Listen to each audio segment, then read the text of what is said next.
On March the 7th, John and I will be celebrating our 40th anniversary together. Would you like to know how we met and how we made our relationship work? My name is Brent. And I'm John.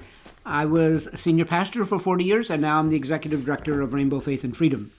And so today we're here to talk to you about our relationship and these 40 years together. So, how we first met. So, it was in 1980. It was December. It was December the 6th. It was a Saturday. And a group of us were working on our church location at the time on Bathurst Street, Bathurst and Bloor.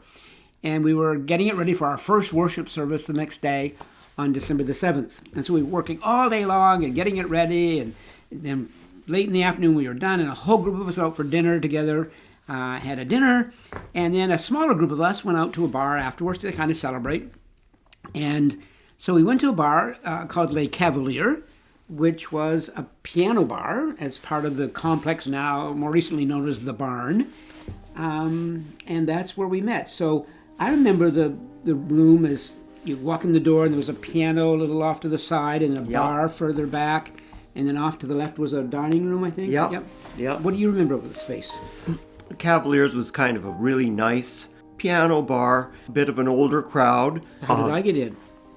Well, there's a question. How did I get in?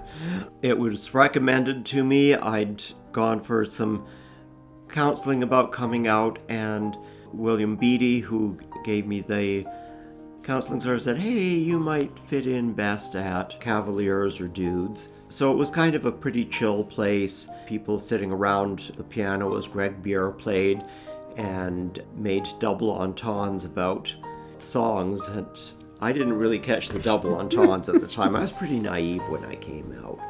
Cavaliers was a great place for me, and Greg was a good friend throughout that time. So I was standing near the piano, and an acquaintance of mine said, oh, there's Brent Hawks. He did a whole union for my partner and my partner and I had split up, so he didn't really want to meet Brent Hawks because he was a bit embarrassed about the split up. But I, on the other hand, did want to meet Brent Hawks because I'd gotten some counseling from Bill Beatty at the Drop-In Center, which was sponsored by the church. And so I wandered up to Brent and I said, hello, I've been wanting to meet you. To which I got really excited because I saw this cute guy across the room, hunky guy across the room, and I thought, ooh, he's cute. And so when he walked up and said, hi, I've been wanting to meet you, I thought, oh, wow, he wants to meet me. And then he said, aren't you... You're the MCC pastor, aren't you? And I said under my breath, oh, shit, I thought he wanted to meet me. Anyway, so we chatted, and I said yes, and I mentioned that the next day the church was opening up in its new facility, and he should check it out, and he said, yeah, you think about it, and stuff. And then I did something I'd never done before and never done since. I took out my business card, and I wrote my phone number on the back. And I gave it to him. I said, give it out sometime or whatever. And so that was the evening, and he went on his way, and I went on my way. And so the next day we're at church, and those days we only had services in the evening. So we're getting ready to start the service. There was a big crowd coming because it was the opening service, and lots of people were excited. And I looked around, didn't see him. And he showed up late, and that should have been a cue. But anyway, he showed up late and started attending the church. And couldn't even get the door outside the door. The place was packed, and I could get into the vestibule to see service, but that was about it. Yep. So that was the service, and then eventually I asked him if he wanted to go out for dinner, and he said yes. Then he canceled at the last minute, and I thought, okay, well, ball's in his court. Then eventually he called me up and said, let's go out for dinner.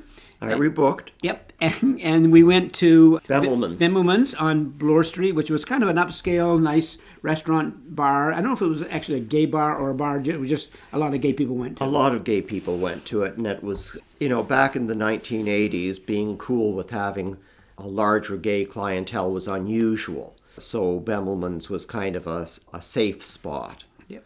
So we met there for dinner. Who paid, by the way? I don't remember. I probably did. I hope so. Anyway, so we went and had dinner together. It was really nice and stuff. And so John kept attending the church, and not too long after that, so that was in December. And you're forgetting how much you liked me in a suit. Oh yeah, when I showed up at Bemelman. That's true. Yeah, he was all dressed up. That was nice. Jeans was okay, but the suit was ooh for him. Yeah. So anyway, you got me blushing. So where was I? So it was December of 1980 we first met, and then next few weeks had dinner together, and then on February the 15th, I went on a hunger strike. Protesting police activity against the LGBT community in the Bath raids. And as part of the hunger strike process, three things happened. One, I'm getting ahead of myself. So before that, I had let it be known in the church among a few people that I thought this guy was pretty cute. And so some of the women in the church decided they were going to set us up. So I go to church in the evening. And we'd all go out to Jimmy's afterwards, which was a little local diner close by where the church was on Bloor Street. And so I get invited out, and I'm new to the gay scene. I haven't really met very many lesbians at all. So it's something strange for me. But I get invited out by these women, and I sit down at the table, and I notice that there's one seat reserved beside me and all the rest of the table are lesbians. And so I listen to what they're talking about, and after about 5 minutes sort of go, oh, okay, they're just like us. So that put me at ease. So I'm still at the church closing things down and preparing to go out to meet my friends for the usual dinner, and I show up and there's all women and John, and conveniently a little seat right beside John. So I sat and we started talking and stuff. And then, then the hunger strike happened, and we had communion every night at the Legislature to protest and to witness. And John kept coming every night, and then we would walk back to the church chatting and talking. And then at one point, we went on a date during my hunger strike, and we went to a movie but I wasn't drinking anything but water, and I wasn't eating anything, period. And so John said it was a cheap date. I dated a hunger striker. And so that happened.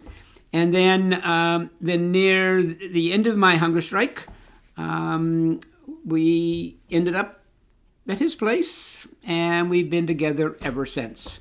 So that's how we met. And in the future videos, we're going to talk about what happened then in terms of how the relationship got formed and how we dealt with some things. And we hope it'll be helpful. So again, if you enjoyed today, I hope it was fun and got a little bit of insight on how we first met. We'll be talking about some more in future videos. But if you'd like to subscribe to the channel, that would be great. Hit the subscribe button, or you can hit the bell, and you'll be notified when we post more of the juicy tidbits, okay? So you don't want to miss out. Okay, thank you.